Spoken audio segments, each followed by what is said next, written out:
Good morning student. आज हम पढ़ेंगे डीओई की worksheet number 41 class 9 subject science.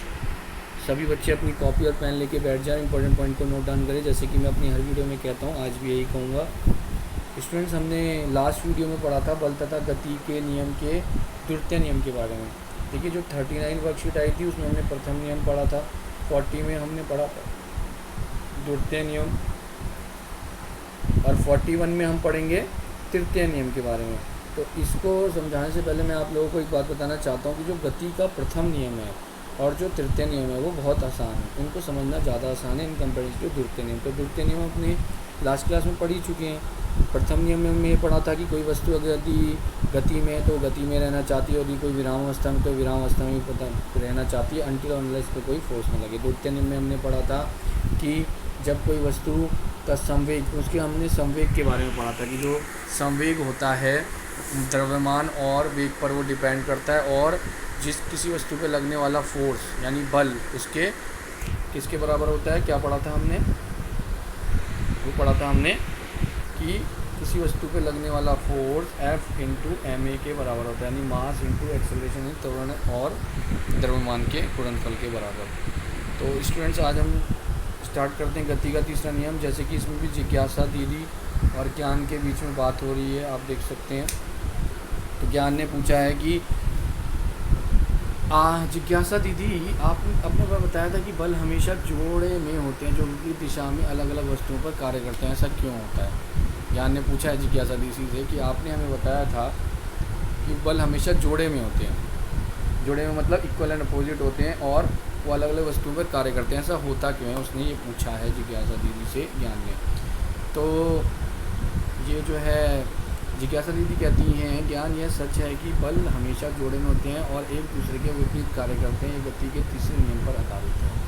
तो तीसरा नियम अब यहाँ से स्टार्ट हो रहा है। तो तीसरे नियम को बताने से पहले मैं आपको सिंपल तरीके से बताता हूँ। तीसरा नियम ये कहता है कि every action is always equal and opposite reaction. आपने बहुत बार कई मूवीज़ में भी ये सुना होगा, कई जगह सुना होगा कि हर एक फोर्स का, हर एक एक्शन का इक्वल एंड अपोजिट रिएक्शन होता है। यानी अगर एक सिंपल लैंग्वेज में बोला जाए तो आप किसी को अगर एक थप्पड़ मारते हैं तो इक्वल एंड अपोजिट रिएक्शन उसका आप पे भी हो सकता है, वो आपको भी थप्पड़ मार सकता है। एक मैं सिंपल से ऐसे ही आपको बता रहा हूँ जोकिंग बेस पे। तो इसमें बोला है कि जब एक वस्तु दूसरी वस्तु पर बल लगाती है तो दूसरी वस्तु भी पहली वस्तु पे बल लगाती है। दोनों विरोधी बल मात्रा में विपरीत दिशा में होते हैं। पहले बल को क्रिया और दूसरे बल को प्रतिक्रिया। देखिए, एक को कहते हैं हम every action and equal and opposite reaction. एक को हम बोलते हैं एक्शन, यानी एक को हम बोलते हैं क्रिया, और एक को बोलते हैं प्रतिक्रिया। जैसे आप किसी बॉल को अगर दीवार पर मारते हैं तो उतना ही दीवार उसके ऊपर एक बल लगाती है, इसकी वजह से वो वापस आती है।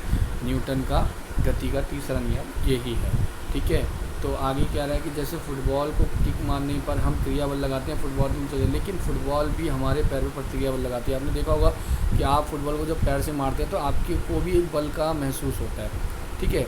तो हर एक चीज़ जिस पर आप बल लगा रहे हैं वो इक्वल एंड अपोजिट आपके ऊपर भी एक बल लगा रही होती है। बस डिपेंड ये करता है कि आप किसके ऊपर लगा रहे हैं। अब मान लीजिए आप एक ट्रक पे बल लगा रहे हैं तो ट्रक तो इतना भारी है, हिलेगा तो वो है नहीं, तो इक्वल एंड अपोजिट वो आप पर भी रिएक्शन लगा रहा होता है, तो आप थक जरूर जाएंगे और ट्रक अपनी जगह से नहीं हिलेगा। तो ये बहुत अच्छा नियम है कि हर एक बल का इक्वल एंड अपोजिट क्या होता है, रिएक्शंस होता है। Every action is equal and opposite reaction. तो वहाँ पर भी हमने गति का तृतीय नियम के बारे में ये देखिए क्या क्या बता रहा है। गति का तृतीय नियम, प्रत्येक क्रिया के समान क्रिया के विपरीत प्रतिक्रिया होती है, दो विभिन्न वस्तुओं पर कार्य करती है। अच्छा जी, ठीक है, ये सही बात है।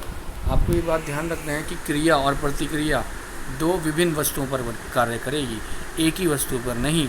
अगर आप क्रिया किस पर हो रही है उस पर प्रतिक्रिया नहीं होगी, जिस पर प्रतिक्रिया होगी उस पर क्रिया नहीं होगी, ये ध्यान रखना है, विभिन्न वस्तुओं पर होती है। उसके बाद आगे क्या कह रहा है कि एक स्प्रिंगतुला ए, यहाँ पर देखते हैं हम, स्प्रिंगतुला बी में चित्र फंसाकर ए के ऊपरी हिस्से को दीवार या किसी स्टैंड पर लगा दें। देखिए, इस तरीके से आपको एक दीवार पे स्प्रिंगतुला ए और बी को लगा देना है, और दोनों हाथ से हम पाते हैं कि दोनों में बल का माप बराबर परंतु विपरीत है, ठीक है। जब आप यहाँ से स्प्रिंग को खींचेंगे तो दोनों बल का माप बराबर परंतु विपरीत होगा, एक इस तरफ जाएगा और एक इस तरफ खींचेगा। जहाँ जितना क्रियाबल ए बी पर लगाता है उतना ही बी ए पर, ये जितना इस पे बल लगाएगा क्रिया उतनी ही प्रतिक्रिया वो इस पर लगाएगा, यानी इक्वल एंड अपोजिट रिएक्शन, इसी वजह से ये कैंसिल भी हो जाते हैं और बैलेंस हो जाते हैं आपस में। ठीक है, तो बहुत ही अच्छा नियम है गति का तृतीय नियम। आप इस गति के तृतीय नियम को एक बहुत इंटरेस्ट लेके पढ़ें और अपनी एवरीडे लाइफ में देखें आप कहाँ कहाँ गति के तृतीय नियम को देखते हैं तो बहुत अच्छा लगेगा। क्योंकि न्यूटन जो थे साइंटिस्ट, वो बहुत ही एक यूनिवर्स से, एक अर्थ से जुड़े हुए व्यक्ति थे और ऐसी ऐसी चीज़ें वो हमको देकर गए हैं जिसमें गति के 3 नियम, Newton law of motion is very very important for higher class, higher study, चाहे वो इंजीनियरिंग के लिए आप जाते हैं, चाहे किसी चीज़ के लिए भी।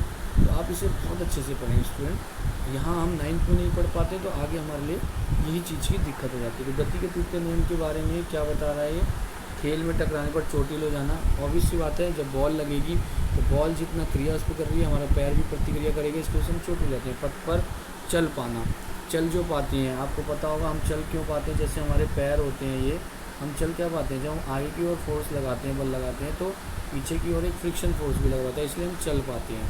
आप देखेंगे अगर किसी टाइल पर बहुत सारा सर्फ का पानी गिरा दें तो हम क्यों नहीं चल पाते, क्योंकि वहाँ पर फ्रिक्शन फोर्स इतना कम हो जाता है कि हमारा पैर फिसल जाता है। केले के छिलके पर हमारा पैर क्यों फिसल जाता है, क्योंकि फ्रिक्शन फोर्स बहुत कम हो जाता है। बंदूक से गोली छोड़ने पर बंदूक प्रतिक्रिया, आपने देखा होगा जब हम बंदूक होती है, जैसे कोई भी पिस्टन है हमारी, इस तरीके से जब बंदूक से पिस्टन चलाई जाती है और आपने हैंड से उसको पकड़ रखा है, तो जब गोली आगे जाएगी तो आपके बैक साइड पे यानी हाथ पर उतना ही अपोजिट फोर्स लगता है। तो ये भी गति का तृतीय नियम है। गोली बंदूक आपने चलाई नहीं है तो आपको पता नहीं होगा, चलाई मैंने भी नहीं है, लेकिन बट हमें पता है कि ऐसा होता है, बहुत तेज़ झड़ता है। इसलिए जब पहले शुरू में बंदूक को चलाना सिखाया जाता है तो हाथ का ये नीचे वाला जो रिस्ट होता है इसको पकड़ के सिखाया जाता है ताकि इसमें झटका ना हो जाए।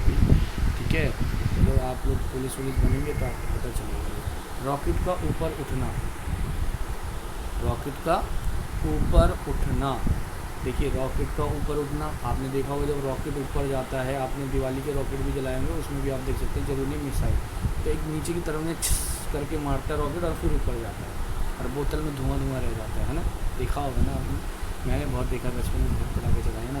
तो ये जब नीचे की तरफ करके जाता है और फिर ऊपर जाता है, तो ये इक्वल एंड अपोजिट आप देख सकते हैं, क्रिया और प्रतिक्रिया। तो रॉकेट में भी आप ये देख सकते हैं। नाविक की आगे की ओर कूदने थी कि नाव जो होती है अगर किनारे पे लगाई, जैसे वो कूदेगा ना आगे तो नाव पीछे चली जाती है, तो आगे इसकी क्या लग रही है, क्रिया F1 और F2, पीछे लग रहा है प्रतिक्रिया। ठीक है, इस तरीके से बहुत सारे हैं, गेंद को दीवार पर मारने वाला मैंने आपको समझा ही दिया है।